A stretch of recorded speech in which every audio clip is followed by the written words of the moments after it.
संक्रांतीसाठी छान अशी खुसखुशीत तीळ आणि गुळाची पोळी बनवण्यासाठी 1 वाटीचं प्रमाण घ्यायचं. 1 वाटी तीळ, 1 वाटी शेंगदाणे आणि 1 वाटी गूळ. तीळ, शेंगदाणे छान असे खरपूस भाजून घ्यायचे. शेंगदाण्याचं साल काढायचं आहे.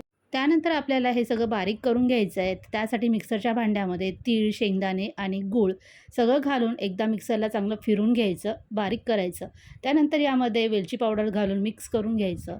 त्यानंतर पोळीसाठी कणिक भिजवून घ्यायचं. कणकेचा एक छोटासा गोळा काढून घ्यायचा. थोडंसं पीठ लावून याची वाटी तयार करून घ्यायची आणि तयार केलेलं सारण यामध्ये भरून मस्तपैकी गोळा बंद करायचा आणि हलक्या हाताने पोळी लाटून घ्यायची. लाटलेली पोळी गरम गरम तव्यावरती तेल किंवा तूप सोडून दोन्ही साईडने मस्त खरपूस भाजून घ्यायची. डिटेल रेसिपी पाहण्यासाठी खाली त्रिकोण दिला आहे, त्यावर क्लिक करा. तुम्हाला डिटेल रेसिपी पाहायला भेटेल.